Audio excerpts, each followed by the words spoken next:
And here are some important names to keep in mind as you progress through your theological studies. So in the Western Church, we have Ambrose and Jerome, Augustine of Hippo, and Pope Gregory I. Now, among these four names, who do you think is the most important? It's Augustine of Hippo. And as you progress through your theological studies, Augustine is a name you'll encounter time and time and time and time again, not only as someone who influenced figures such as Luther, Calvin, Wesley, but who himself continues to influence the theologians and theologies of today. In many ways, Western Christianity is Augustine Christianity. But in the Eastern Church, we also have figures such as Athanasius, Gregory, Basil, and John Chrysostom. Now, among these persons, who do you think is the most important? It's Athanasius. And particularly Athanasius is important as he really fought for church orthodoxy. And so just keep those names in mind, Augustine and Athanasius, the two A's.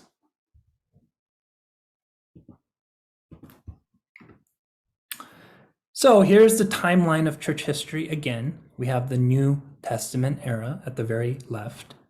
And this is when we had the one holy Catholic and Apostolic Church, where there was no church division and it was just one huge, one big church.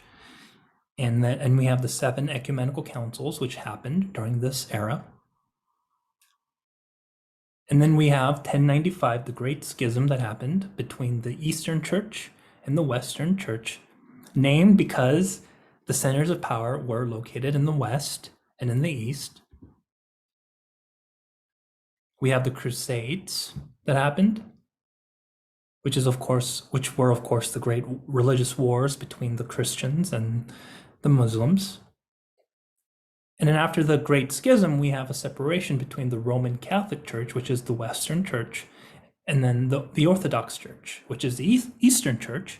The Orthodox Church still exists today. We have the Greek Orthodox Church, for example, the Russian Orthodox Church, etc.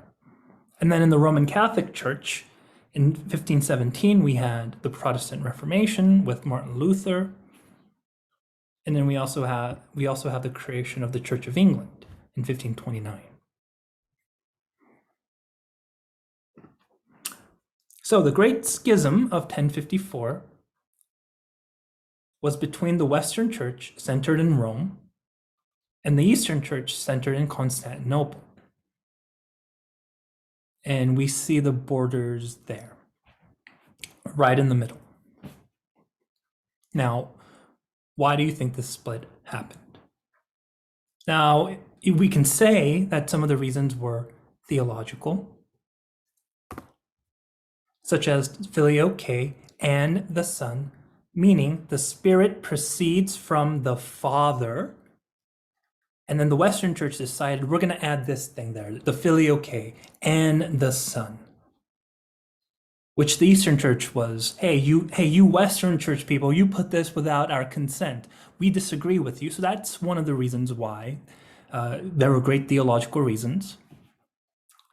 And other theological reasons could be also the use of images in worship. The Eastern Church was more, we can say they were more aesthetic, they were more artistic, if we can use that word. And so they wanted to really use more images in worship. The Western Church and their more Roman legalistic style were no, we don't want that. But then there are also cultural differences as well. Roman law in the West versus Greek philosophy in the East.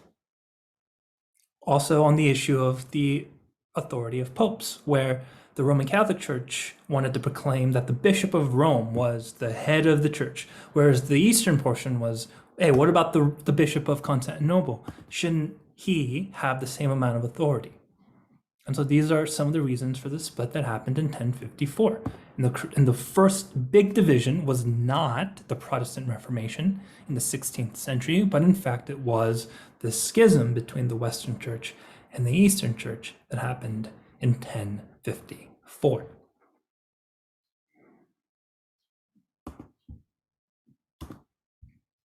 So this was a very brief overview of church history.